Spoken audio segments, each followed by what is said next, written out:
Di part yang kedua ini, Mukidi sedang merenung, memikirkan solusi terbaik untuk memecahkan masalah ini. Tak lama Mukidi merenung, ketika itu dua teman Mukidi datang, menghampiri Mukidi dan bertanya kepada Mukidi, "Kamu kenapa Mukidi? Apa yang kamu alami sampai kamu merenung seperti ini?" Mereka pun berdiskusi dan hingga akhirnya kesimpulan pun didapat bahwa kedua teman Mukidi ini ingin membantu Mukidi dalam menyelesaikan masalah yang Mukidi alami. Mukidi pun mulai bersama rekannya untuk menyelesaikan permasalahan ini satu persatu yang Mukidi anggap bisa untuk diselesaikan. Mukidi pun mendatangi para nasabah satu persatu yang kesulitan untuk membayar cicilan mereka. Mukidi pun lantas dihadapi dengan suasana yang sangat-sangat tidak terduga. Para nasabah pun tidak terima ketika Mukidi mulai menanyakan mengenai tentang cicilan-cicilan yang mereka tunggak saat ini. Mukidi pun lantas bersama rekannya dicaci maki, bahkan sampai dilempari oleh barang-barang yang ada di tempat tersebut.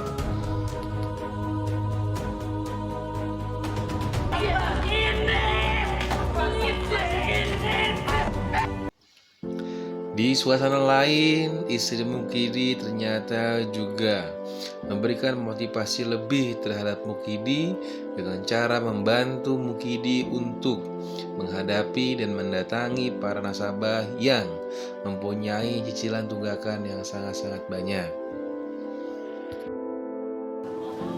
Abang Mukidi! Rupanya usaha Mukidi membuahkan hasil sedikit demi sedikit. Suasana di kantor Mukidi terasa sangat damai dan tentram dikarenakan Pak Dimas mendapatkan informasi dari karyawannya bahwa sudah hampir 50% para nasabah yang mengalami tunggakan sudah mulai menyicil angsuran tersebut. Ternyata buah usaha Mukidi bersama istri dan rekannya membuahkan hasil walaupun tidak sempurna. Di suasana berbeda, Mukidi bersama rekannya mulai untuk mencarikan solusi kepada para nasabah yang kesulitan untuk membayar cicilan.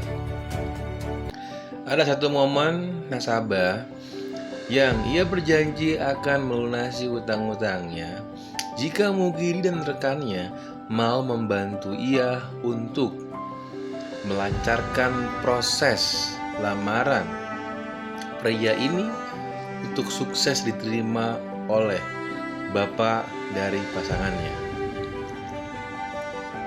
Alih-alih ingin membantu, Mukidi pun bingung dan kaget bersama rekannya karena yang ia hadapi adalah sosok pria yang sudah paruh baya yang ingin melamar seorang wanita yang sangat-sangat cantik dan masih muda, dan harus berhadapan dengan ayah dari wanita tersebut yang sangat galak. Mukidi pun lantas bersama rekannya mulai mencarikan solusi kepada bapak tersebut hingga akhirnya mereka sepakat untuk menemui ayah dari wanita tersebut. Negosiasi, diskusi, dan drama pun muncul ketika Mukidi dan rekannya membantu bapak tersebut.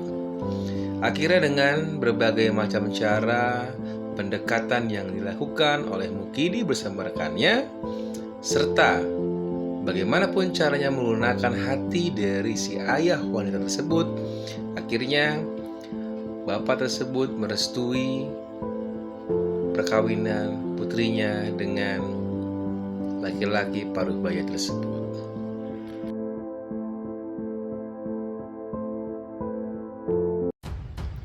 Keesokan harinya, Pak Dimas menelepon Mukidi untuk meminta Mukidi untuk datang ke kantor untuk masuk bekerja kembali, karena Pak Dimas ingin menyampaikan sesuatu hal yang harus disampaikan secara langsung terhadap Mukidi. Alih-alih Pak Dimas ingin berbicara kepada Mukidi, Mukidi pun sudah merendahkan dirinya dan ingin meminta pamit dari perusahaan yang dikelola oleh Pak Dimas tersebut. Karena Mukidi merasa bahwa Mukidi sudah salah dalam melaksanakan pekerjaannya, dan Mukidi merasa bertanggung jawab dan ia memutuskan untuk resign atau keluar dari perusahaan Pak Dimas. Ternyata Pak Dimas mengundang Mukidi bukan untuk menjatuhkan mental Mukidi kembali dengan mempermasalahkan hal-hal yang terjadi di belakang hari kemarin, tapi Pak Dimas mengundang Mukidi untuk memberikan surprise atau kejutan kepada Mukidi karena usaha yang dilakukan Mukidi beserta rekannya dan istrinya pun membuahkan hasil. Penaikan jumlah nasabah yang membayar cicilan di perusahaan yang dikelola oleh Pak Dimas naik signifikan, bahkan hampir 100%. Pak Dimas pun berupaya bersama rekan-rekan kerja yang lain untuk membuat surprise terhadap Mukidi.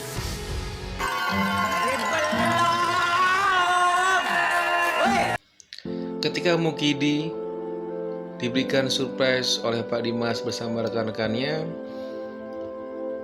Mukidi pun melontarkan sesuatu hal terhadap Pak Dimas, bahwa Mukidi berbicara bahwa utang atau piutang yang diberikan perusahaan yang dikelola Pak Dimas kepada para nasabah sangat mencekik para nasabah dalam hal bunga yang sangat-sangat besar. Mukidi pun lantas memberikan solusi kepada Pak Dimas bahwa ke depan harus lebih mengedepankan sisi kemanusiaannya dengan cara memberikan bunga yang cenderung rendah terhadap para nasabah yang ingin meminjamkan uang. Mukidi pun lantas berbicara kepada Pak Dimas bahwa Mukidi sudah mantap ingin keluar atau resign dari kantor yang dikelola oleh Pak Dimas.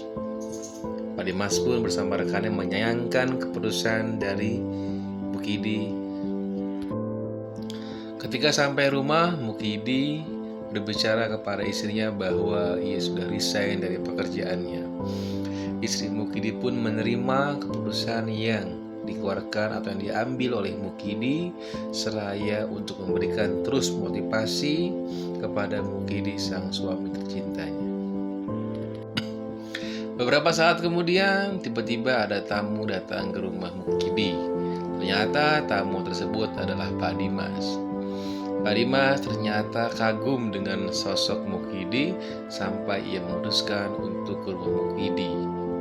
Alih-alih ingin mengucapkan terima kasih pada Mukidi, Pak Dimas pun tetap bertanya kepada Mukidi mengenai pendapat Mukidi tentang ke depan harus seperti apa perusahaan yang dikelola oleh Pak Dimas ini supaya mengedepankan sisi kemanusiaan yang baik.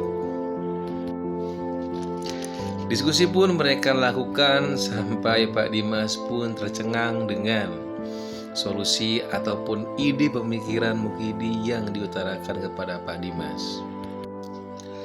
Pak Dimas pun sepakat dengan ide yang dilontarkan oleh Mukidi. Pak Dimas pun sepakat untuk membuka perusahaan baru yang dikelola oleh Pak Dimas beserta rekan kerjanya yang baru, yaitu Mukidi.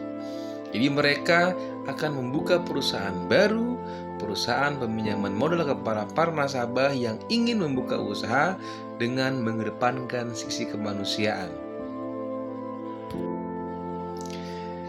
Di sisi lain, teman-teman Mukidi yang kemarin membantu Mukidi dalam menyelesaikan berbagai macam masalah Mukidi, mereka pun sudah menemukan solusi terhadap dirinya sendiri.